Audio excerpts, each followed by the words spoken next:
everybody, and welcome to a look at my Blu-rays. So I'll just go over the different Blu-rays I have and talk a bit about them. They're not a horrible, huge amount of Blu-rays.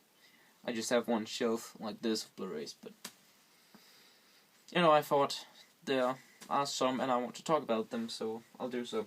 The first one, which is on my shelf, is actually Attack on Titan, which is an anime, so I won't talk about that, because I know some people don't want to hear about Attack on Titans, and I know that if I personally want to talk about Attack on Titans, I'll do a separate video on it.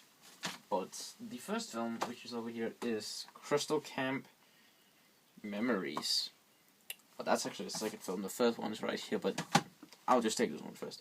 Crystal Camp Memories, in short term, is by the guys who made Never Sleep Again, which is like Never Sleep Again was an 6-hour-long documentary about the Elm Street films.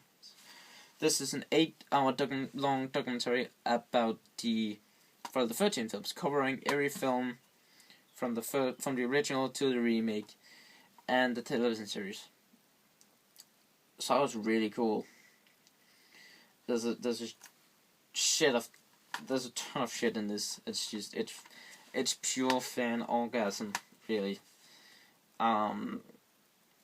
This is based off the book, Crystal Camp Memories, but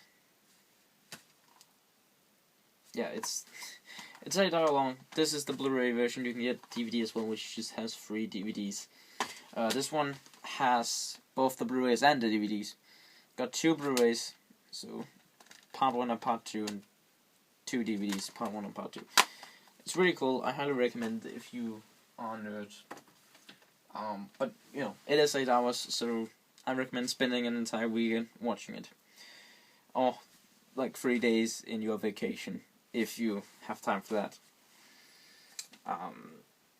But it's really cool. Next up is Carrie, which is the newer one, and what can I say about this? It's not a bad film. It's not a bad film. It's not my favorite, but the kind of style that this film is in, it's not, my favorite. I don't actually know what style you would, I guess supernatural, like brain powers, what are they called? Telekinesis kind of thing. Not my favorite form of film, but it's a good film. I've watched it once, I think. I should watch this again. I should watch all my Blu-rays again, because it's been a long time, and I just recently got a Blu-ray player again. So, but it's a cool film. It's not bad.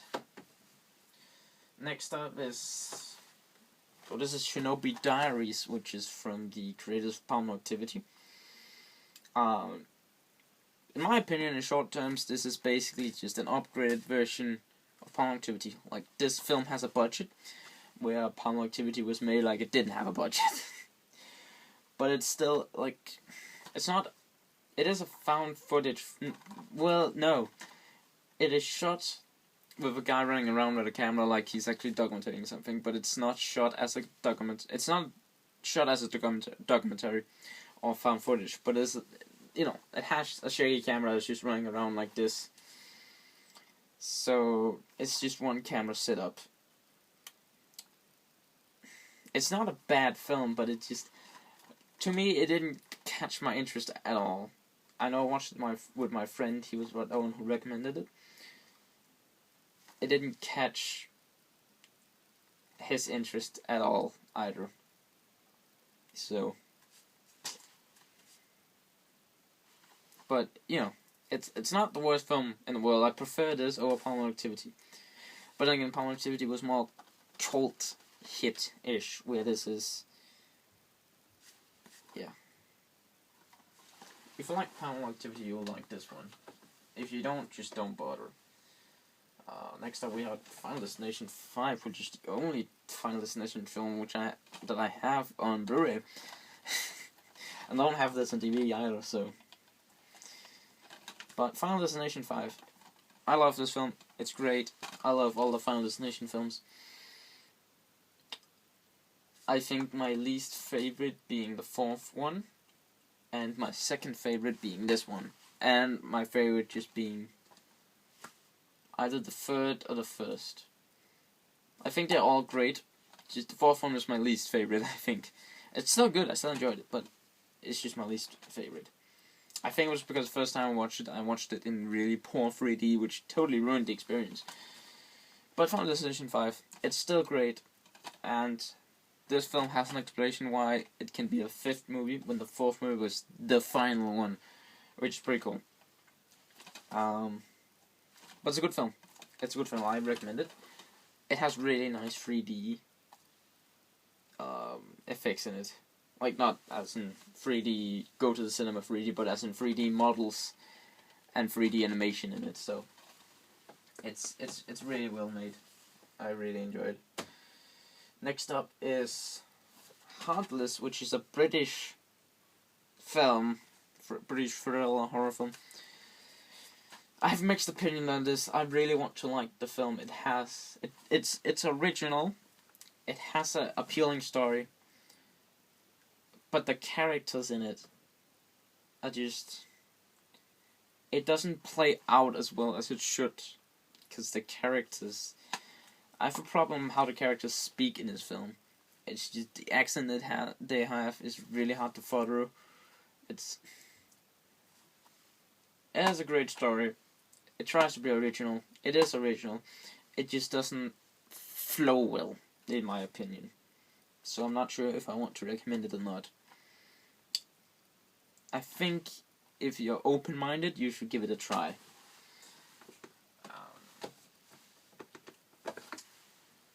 This is I Saw the Devil, a Korean film, which I've not watched yet.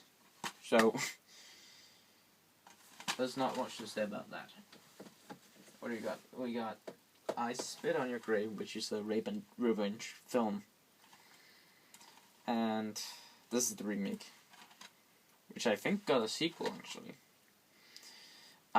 This has really cool kills in it. This is, like I said, rape and revenge. It's explicit. It's not. It's, you know. It's very, like, boundary crossing for certain people. I feel bad about recommending such a film, but it has nice kills. I'll say that. It's creative. We can agree on that, I think. Next up is actually a Paranormal Activity film that I watched and liked. I have a very strong opinion on Paranormal Activity. I think that they're shit films because they have no budget, at least the first one, but I think they have a great cultural influence in the found footage thing. But this one is Paranormal Activity like I wanted it. In my opinion, the only Paranormal Activity you need are the first one because it's a cultural thing, and then this one because it's still found footage, but they actually go places, they do stuff, it has actual story and effort. You don't need all the other Paranormal Activity films. Not saying they're bad, I'm just saying you don't need them. But there's a lot of sequels and films you don't need. But Paranormal Activity The Marked Ones is a found footage film that I really like. I thought it was... They went places, it had a story. It was a bit confusing in the beginning on how a certain person got a hold of a camera, because someone got it for their birthday, and then I think they went to a pawn shop and cashed it in, but I'm not sure, and then someone else bought it. Not entirely sure. But, I recommend this. Even if you don't like Paranormal Activity. If you watch Paranormal Activity and was like, nope, give this one a shot. Unless you absolutely hate found footage. But still, give this one a shot. Then, next one is a film that I really don't like, because it's not horrible, but some asshole gave it 10 stars, and it's not worth 10 stars. And this is also how not to advertise your film with a catchphrase, because this film's catchphrase is "Forget Jason Voorhees, meet Hunter Ists," I think his name is. This is a slasher in the woods. I would compare it to Friday the 13th remake, but this one does not have as big of a budget. It's not as good. It's not bad. I'm just really mad at this film because it tries to be better than Friday the 13th, and it's not better than Friday the 13th. Let me put it like this: if you didn't like the remake of Friday the 13th, you won't like this because it's just not that good. It's not a bad film, but it says it's good, and it's just not good. The worst thing is when a film thinks it's good, but it's not. Also, the fucking beginning of this film is horrible. It's really goofy. It has a kid looking like this. Yes, that's an actual scene in the film. And then a little girl gets run over, like... And the little girl is, like, supposed to be 12, but she looks like someone who's 20. So you get... This is the ending. It actually says the sound. It's like... It's fucking horrible. And you got a slow motion. It's not even funny. It's just horrible. Rick 2. The virus back. I can't say much about it because this is,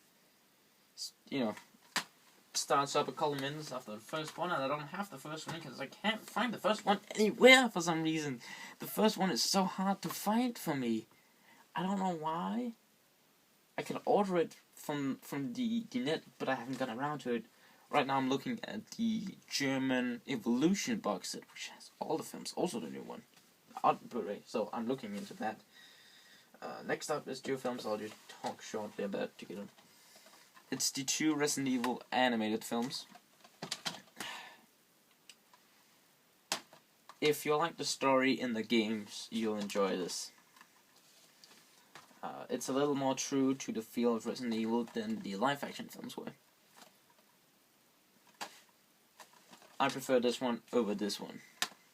My only complaint with the two films would be that, or at least the second one. The second one, I think they recycle a lot of 3D models and characters, which they shouldn't. But other than that, they're enjoyable. I enjoy them. Next up we got, what is this? This Scarecrow, which is another not hugely popular. Hugely popular. What I'm talking about. It's not a bit of same budget as Punishment, but much better done, in my opinion. This is like a little fun slasher film that I enjoy because it's not trying. It's not saying on the box, "Hey, I'm awesome." It's just there, and I really like this film. It's about the Scarecrow. This kills people. It's not exactly original, but it's a fun film. Do you have nothing to do on a Friday, and this is a film to watch. It's a fun little slasher film. I recommend it. I recommend Scarecrow. I actually quite like that film. I've taken a big liking to that film for some reason. This is like a French film which is taken this entire film is one shot, so it's real time. I watched 10 minutes about this, and I didn't finish it, not because it was horrible, but because I was watching it on the big screen, and it was in the middle of the day, so I couldn't actually see what the fuck I was watching, because all the light, was on the screen, and it wasn't dark enough to use the big screen, so I gave up. So I have no real opinion on this, but it looks interesting. It looks pretty interesting from the back, and the fact it's real time. I'm sorry, it's not French, it's Spanish! Okay, well, you learn something new every day. Originally I thought it was Italian, then I thought it was French, but no, it's Spanish. Alright. Next up is The Tortured, which is... Now, I watched this film thinking it was going to be like Saw, because it's made by the producers of Saw, and it looks like a Saw film. It's not. It's about these people who kidnap a man who supposedly killed their son. And they torture him. That's basically the film.